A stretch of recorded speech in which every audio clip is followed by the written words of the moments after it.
Hi, I'm Nancy Blotner. At Caldwell University, we believe that all citizens should be informed about the important issues that affect their daily lives. That's why we're proud to support programming produced by the Caucus Educational Corporation and their partners in public television. Healthcare consumerism next on Caucus, New Jersey. Funding for this edition of Caucus, New Jersey has been provided by Caldwell University, New Jersey Resources, Oscar Health Insurance, Partners for Health Foundation, partnering to make our communities healthier, better places to live. The Mental Health Association in New Jersey, Adler Aphasia Center, helping stroke and brain injury survivors recover their speech, and by the Russell Berry Foundation. Promotional support provided by NJ.com, Small News, Big News, True Jersey, and by Commerce Magazine.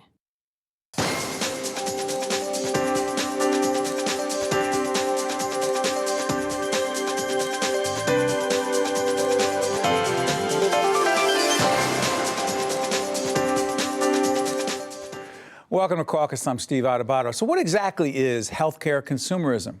Here to break it down in the studio, we have our good friend, Dr. Poonam Alaigh, former commissioner of the New Jersey Department of Health and Senior Services. Also back with us, Rich Miller, President and CEO, Virtua. Dr. Stephen Crystal, Board of Governors Professor at Rutgers University, and Dr. Jill Guindon-Nasir, Senior Corporate Director at the Ritz-Carlton Leadership Center. Good to have you all of you with us. By the way, Doctor, before we go any further, Ritz-Carlton into consumerism? Yes, correct. Over 75% of our clients at the Ritz-Carlton Leadership Center actually come from the healthcare industry. So that's the majority of our clients. Come into best practice, they want to benchmark our best practices in service excellence, and actually spent 4 years of my life studying this, the transferring of best practices from hospitality to healthcare. Well, Ritz-Carlton seems to be doing something right, and teaching others is important.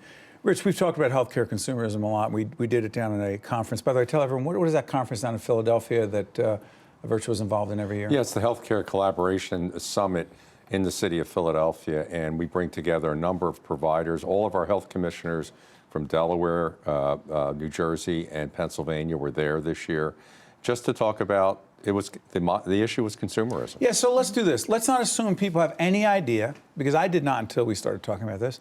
What exactly is healthcare consumerism? Well, from my angle, from the provider angle, the hospital side, it's how do we bring value to the consumer? How do we bring high quality, safety, lower cost, and access to the consumer? And also service. You know, the Ritz-Carlton's here today, so that service niche is important. So from my perspective, I'm trying to build consumer loyalty to Virtua, and we're going to do it from a health and wellness perspective more than a sick perspective, because we're in the sick care business typically, and my goal now is to talk more about wellness and prevention. Poonam, how much has the Affordable Care Act driven consumerism, or was it there before and just continuing after? Thanks, Steve. And again, it's great to be with all these great guests. And in my mind, consumerism is a very simple term. It really is when people get involved with the decision-making in their own health care. And, you know, I think as a result of the Affordable Care Act, there's been a lot of positivity around moving us at momentous speed around consumerism. It's brought, unlike partners like the Ritz-Carlton, into the healthcare space. I mean, partners you wouldn't expect. Partners, the unlikely partners. But it does make sense. It does make sense. It absolutely makes sense, because when you have an industry that does so well in terms of bringing the right information in a transparent, simplified, demystified manner, so that consumers can pick that information to make the right decisions, then why not learn from a hospitality industry like the Ritz? And so I think the most exciting thing about healthcare reform is that it's encouraged transparency, it's encouraged innovation, it's encouraged giving elements of key pieces of information to the healthcare consumer. It's helped bring unlikely partners together. And all of that's also been because of where the dollar is going. We've seen more cost shifting. We've seen passive employers and purchasers of healthcare services now become activated because there's more dollar coming out of their pockets. And so they're looking for what that value is, like Rich said. You know, what is that value? So, Dr. Crystal, we've talked about healthcare policy with you for a long time. We've learned a lot. and you've been involved in this for a long time. One of the interesting parts of this whole discussion, electronic medical records, all right? And it isn't just because physicians have poor handwriting. It's part of the reason. But it's more than that, right? Right. What is it, and what does it have to do with healthcare consumerism? So electronic medical records have a tremendous potential. You know, the potential advantages are obvious. The government subsidized them. What are they? And healthcare historically ran on paper charts. Yes. So the chart's in one place. If the chart's in one part of the hospital, the other provider doesn't have it. If you go to a different hospital, they basically start over. You get duplicative tests. So the vision is that all this information will be accessible to all the different Makes sense. providers. What has actually happened with electronic medical records so far is not at all a consumerist experience. It's become almost the reverse, and it's made a lot of people. How so? Because the physicians have to spend an awful lot of time on these systems, sometimes more time than they're actually directly interacting with the patients. Using scribes, as you mentioned, is one alternative. Scribes? What does that mean? Scribe is somebody, in our primary care setting, Steve, we have a medical student come in and sit down and scribe the medical record while the physician is talking to the patient. So the physician's there's undivided attention to the patient. But we've actually talked to people in our community that love this, and the physician will come in and say, "Is this okay?" And if it's not, you know, the physician will take the medical record and do it. But it's been a huge success for us. Let's talk about this. This is important. So it has. Everybody knew that people's experience with healthcare needed to change, and the electronic medical records were one way of trying to do that.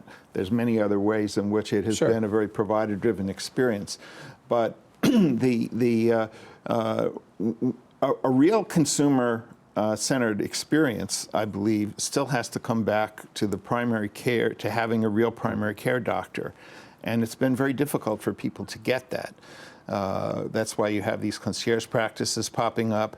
Because doctors have so many demands on their time, and you know, there's been studies where the patient starts talking with the doctor, they get interrupted an average of 17 seconds into explaining from their point of view what their problem is.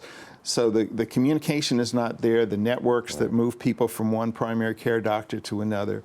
So to have a real consumerist experience, I think one of the things that's really important is to really reinvent that primary care relationship. The Steve, EMRs. I can touch on that. He's absolutely right. And part of it is, and Poonam probably knows this better than anybody on this panel, is you have to change the culture of the primary care physician. What does that mean, change the culture? What that means is that primary care physicians have to be the longitudinal health coach for the patient, not the episodic care, the quarterback. So if I have chronic disease in my family, I want my physician to sit down and talk to me about this care over my lifetime. I can go in and see a nurse practitioner to get a flu shot or anything and get a prescription, but I need my physician to start thinking differently about my longevity. And that's exactly the problem. But how's that consumerism? Because it's consumer. With that quarterback, if that, and I know you do training in this area, doctor, so I'm going to come back to you. With my primary care physician playing that role, why is that more consumerism oriented? Because now the consumer or the patient is connecting directly, and they'll take better ownership of their own care, in my opinion, if the physician is coaching them appropriately. Jump in. So I think Rich is right on that perspective. Just to go back to the EMRs, I think electronic medical records. electronic I don't want to make the whole show about that. That'll be a whole separate show. The electronic health record is a means to where we have to get to, and we're still going through growing pains in terms of fixing it. But it's an essential component of bringing all kinds of disparate data elements together.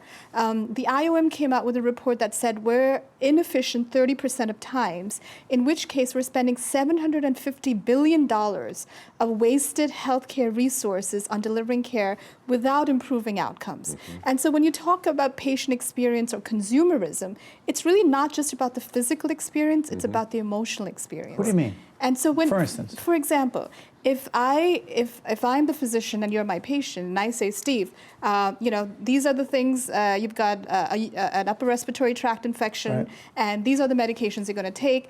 Yes, in terms of a survey, I've given you all the information possible. But Now it's on me. Now, but if it was a consumer-focused dialogue, I would say, Steve, so I know you have a lot of work. I know you have to do this show tomorrow. I know this is a critical panel because you have Dr. Poonam Alaigh on Right. that panel. But at the same time, there's a way of managing your symptoms. Make sure that you're taking all your medications. You have rest. There's that empathy that goes on in a relationship where you say, okay, I'm a much more satisfied consumer because my doctor understands what I'm going through, and my doctor understands the stressful job I have, the conflicting priorities that I have, and he's going to be there no matter what for whatever the situation is. And to help you navigate this barrage of information, because what happens now is there's so much information. Everybody gets information off the internet. They get information from direct-to-consumer advertising, which for drugs exists only in the United States and New Zealand. They're barraged with information, and they need help in making sense of that information to take ownership of their health. This is really interesting. And so I want to bring you back into this because the Ritz-Carlton piece strikes me as real important here. Consumerism in the area of healthcare, or any area, but let's talk about healthcare right now, is not simply giving the consumer more information. Because one of the problems, it seems to me, we don't editorialize on public television, but it's an observation. It seems to me as a patient, if you're just giving me a bunch of information, this is what you need to know, Steve, for your child or for you, I could actually be confused by that information. I could be overwhelmed by that information. That information could cause unnecessary, undue anxiety for me. And isn't it fair to say that consumerism also means that helping me navigate, make sense of, deal with that information is more than just giving me the information? Is that what the Ritz-Carlton piece is as well? Because you just don't tell people, you're at the Ritz-Carlton, here's all the stuff we have, now you're on your own, right? Because that's not it. No, it's really looking at the patient experience as well. So it's not just that physician running solo, it's really all the support team. So the Ritz-Carlton, we believe it's our ladies and gentlemen. So all around the world, only 85% of our employees are hourly employees. So if we were going to try to micromanage them, it would never work, right? So we have a culture of empowerment. So it's about including everyone. For example, I'm terrible this way. Yes. I'm an example person, yes. For example. So we want to include everyone. So I'll give you an example. There was, when I was doing my studies, there was an environmental services gentleman I interviewed.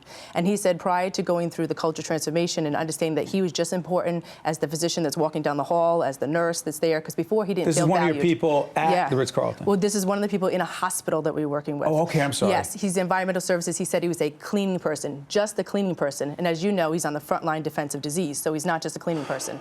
But he said he was invisible. He didn't feel worthy enough to walk down the hallways. And then once he went through this program and realized he was just as equal as the CEO, as the top surgeon, he felt they were part of the team. He went into a room where there was 2 beds in the room to clean as he usually would, and he noticed that the patient looked a little blue, didn't look a little healthy. And he said, I actually would have went on with my day-to-day, job, and I wouldn't have said anything. Yes, and that's scary. Right. He said, but now that I realize I'm part of this, I ran out into the hallway. The first person I saw was a chief nursing officer. I let them know what happened, and that person's life was saved that day. So here's an hourly employee who's now part of that team and that unit, making a difference, which links to that patient experience, which really links to that consumerism, that you're going to want to go back here and tell your family and friends that I'm taking care of there. I'll give you another example of some people that really need your training, and it's an example from my own life. We finally got my my mother and her husband into an assisted living setting. And after a while, he started calling me, and he started talking about the guards are asking us to do this. The guards are asking us to do that. Right. You have these. He says, you have these guards. people with relatively low education, but they like to lord it over everybody because they're on the staff, and we're the patients. And he really struggled with that perception. So that was his way of mocking their attitude. So, how could you get those Steve, I want to go back to something Poonam said that I think is very interesting. Again, and I want to say that we're at the beginning stages of this consumerism. Very early? Very early. And part of it is, and to Poonam's comment about patients taking their medications. Most patients, we could probably have 50% of our patients that are non-compliant. They don't think take it's that high? I think it's that high. So, you know, we go out to homes now. We have nurses that go out and go to the homes to make sure they're taking the right medication, they're taking their Which medication. is part of consumerism? Which is part of the change in the healthcare Go ahead. model to support it. Go ahead. Okay? But the goal now is, in the physician office, for example, if you have a patient that's obese, the physician now needs to tie that patient into a nutritionist. It's not good enough to say, go lose weight. You need to lose 50 pounds. We need to take that, navigate that person to a nutritionist and help them get well. Because typically patients won't respond. You need to support them and navigate them. So hold on one second. We're in the one second. Right. Have you come back in a second. When we were doing the one-on-one interview with you were talking about the fitness centers that you've created. Right. Is that part of consumerism? Yes. Yes. Because it's not enough to say you got to lose weight and you got to get in shape. You're saying consumerism is setting up and physically being out in the community to help facilitate that. But I need, and we haven't done this as well as we should yet, Steve, because I mentioned we're still, our fitness centers, the three of them, are still very siloed. So we have to take the fitness center and tie it to chronic disease and wellness. Not as well as it should be right now. Not as well as it should Poonam, be. jump back in, I'm So sorry. again, just to that point, there are three basic elements of consumerism that consumers want. Go ahead. They want convenience. Convenience meaning in my area? Oh, no, care when I need care, okay. right? Instantaneous. We're talking about a generation Y. We're talking about the millennials. And so we see this huge boom of telemedicine and telehealth. And there's a lot of evidence and a lot of studies out there where 70% of your physician visits could be averted as a result of a telemedicine or telephonic visit. So hold on one second. I actually disclosed to somebody that I was dealing with a little bit of a vertigo issue. And I was communicating with an ENT specialist who saw me the other day, and I was talking to him via text. He was asking how I was doing. He wasn't treating me in his office, but he was giving me valuable information. Is that what you're talking about? That's what I'm talking about. That's one element of what I'm talking about. Otherwise, you would have had to miss a day of work, go to his office, spend an entire day. And again, the newer generation wants that convenience. Yes, That's still urgent care is so unusual. popular. You're Steve Adubato, so you get to text with your ENT hold doctor. on, but what you're saying is more and more, any patient wants could it. and should be able to do that. Correct. Right. Is that telemedicine? That is telehealth. Yes. That's telemedicine. Telehealth. Okay. Right. So that's convenience. That's convenience. What's next? The second piece is coordination and communication. Every consumer wants that. Our healthcare system is so complex. To have that single point of entry that helps you navigate this complex system is tremendously valuable. Got it. That's what the Ritz-Carlton model is. That's what the Virtua model is. And the third Where's piece. the cost? Well, we'll go to that cost That's got to be piece. third, no? No, the third Okay. piece in terms of consumerism is empathy. Do I really care about you as a person, or am I just doing a transaction type interaction where I'm saying, these are the things you have to take and I'm going back to my next patient? That doesn't feel good at all. I want to know that you care. I want to have, and by the way, I was getting a sense from my physician that he did care, or he wouldn't be texting. That being said, let's talk about the cost equation here and what it has to do with consumerism. Doesn't that drive some of this? Yeah, I think it does. I think even personally as a person now watching healthcare go up more and more, that you're going to be looking at things differently. I personally had to take my child to the emergency room and found out that I had over $3,000 in bills. So I said, well, what is wrong? And I called Aetna when I originally had a $200 bill and they wanted to charge me just $35 more. And I was really upset about the $35. And they said, no, you also owe your copay, you owe your deductible, you owe 20% of your visit. And I didn't have a good experience. So now I started saying, wow, okay, so next year my family's going to put so much discretionary income aside for this. And so when I'm walking back into the next time, I'm going to be looking for a very different experience. But that's the lack of transparency. That's not telling you in advance that, oh, by the way, we have somebody on contract in our hospital and they're out of your network. Talk about that transparency you have to go to issue. that anesthesiologist, but you're going to get direct billed. No, I was actually in network. Hold on. Yeah. Is transparency part of the question of consumerism? The experience you're getting, right? So now I passed 4 hospitals to get to this hospital because I thought they were the best. Now I might look at those other 4 hospitals differently, right? So as a consumer, I'm going to be looking at things very different. Where retail, when you're talking about disruptors and telemedicine and millennials, retail gets it, right? These minute clinics, they're looking at Walmart saying they're going to be the largest provider of PC, primary care physicians soon. So they're going to, it could be a disruptor just like for us, Airbnb was for hospitality, like Uber and Lyft was for taxis. So it's about getting that and getting on board. And that's how we're going to do public health things like getting immunization rates up. How so? Give us an example. Break it down. You don't have to go to your doctor to get a flu shot. Go to CVS or the Go to Walgreens. CVS? Yeah. A lot of people in our area do, in fact, go to CVS. Yeah, yeah. That's a change. Is that cheaper? That's access. Yeah, it's cheaper. free. Yeah. Is that cost driven to go. by cost, convenience, both? What?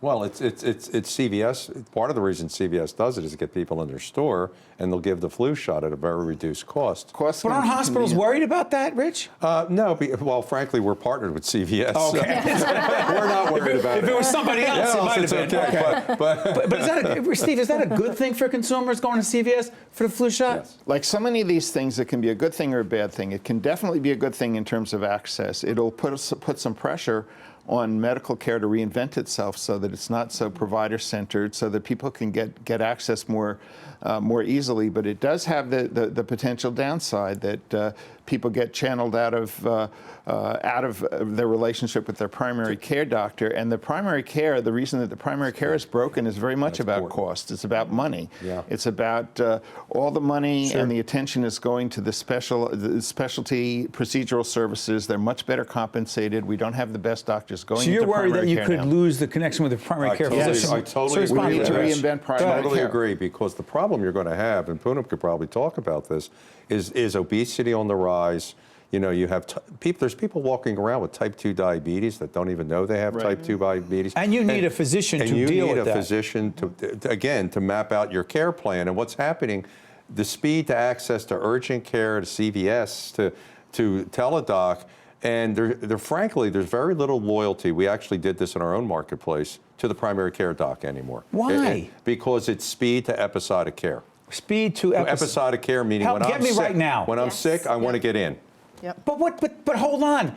But respectfully, Rich, I thought that was part of consumerism. It is, but you also But want there's to a downside, is what There's you're a saying. downside to that. In my Doctor, you opinion. agree? So, and I can give you two examples of two familiar examples that I'm working on very actively right now. One is the Oscar model, right? So to Jill's point, if I, let's say, have a sore throat, what the Oscar model does is gives you the choices of, you can call Teladoc at $0 out of pocket. You can get go to an urgent care, which will cost you whatever X out of pocket dollars. You can go to the emergency room. You can go to a primary care physician. So it gives you those options with what the cost will be, your out of pocket cost. And so that's moving and shifting things at the same time.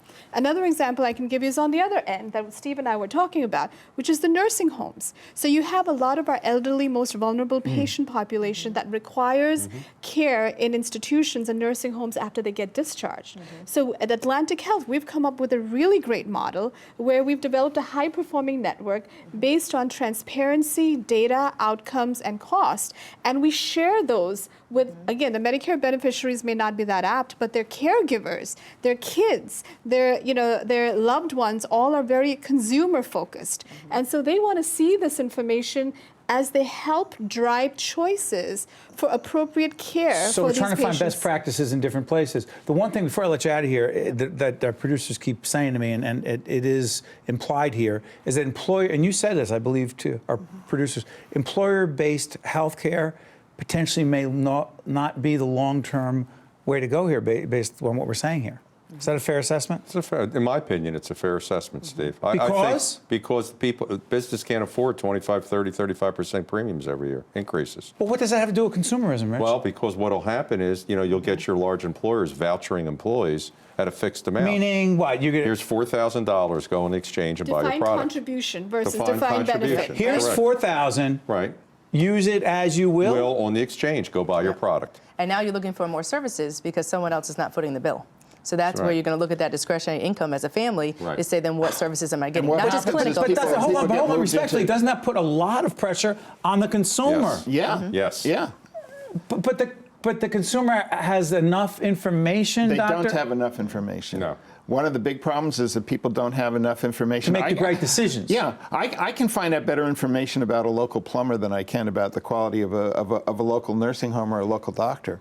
But we're moving in that direction, Steve. That's everything I'm hearing more and more is that that potentially we could move in that direction of saying, here's 4 or 5, whatever the number is, and we've got a minute left, and that people aren't prepared to make those decisions. But we have disruptive innovation happening at the same Disruptive time. So we innovation. have, for example, healthcare blue books that are comparing costs of prices and what one physician gets paid versus the other, and what you would have to pay for a procedure versus another. But for it all to work, you need that intermediary. You need that caring person who helps you interpret all this information that you bring to them. Correct. We need to maintain that, to reinvent it, to reimburse primary care properly, and not to move people around in these networks from year to year to different primary care doctors. Final word here, Rich. Have you ever seen an industry going through more, I'm not going to use the word disruption, 20 seconds, more change than this? I've been in this for 40 years, Steve. I have never seen anything like Nothing this. like this. Nothing like this. It's, health, and I think it's better. I think it's changing for the better. I really I do know this. Wild ride. That's all I can It's say. a wild ride. I'll tell you what, it makes for great programming. That's why you see so many healthcare programmings on the Caucus Educational Corporation. Thank you. The preceding program has been a production of the Caucus Educational Corporation, celebrating over 25 years of broadcast excellence, and 13 for WNET, NJTV, and WHYY. Funding for this edition of Caucus New Jersey has been provided by Caldwell University, New Jersey Resources, Oscar Health Insurance, Partners for Health Foundation, the Mental Health Association in New Jersey, Adler Aphasia Center, and by the Russell Berry Foundation. Transportation provided by Airbrook Limousine, serving the metropolitan New York, New Jersey area. Caucus New Jersey has been produced in partnership with TriStar Studios. Hello, I'm Mario Schlosser, CEO of Oscar Health. The Affordable Care Act was passed to increase the quality and the affordability of health insurance. All Americans now have access to health insurance, regardless of income, and must by law have proof of coverage or incur a tax penalty. So please be sure to sign up during this year's open enrollments. Visit www.healthcare.gov and find a plan that's working just right for you.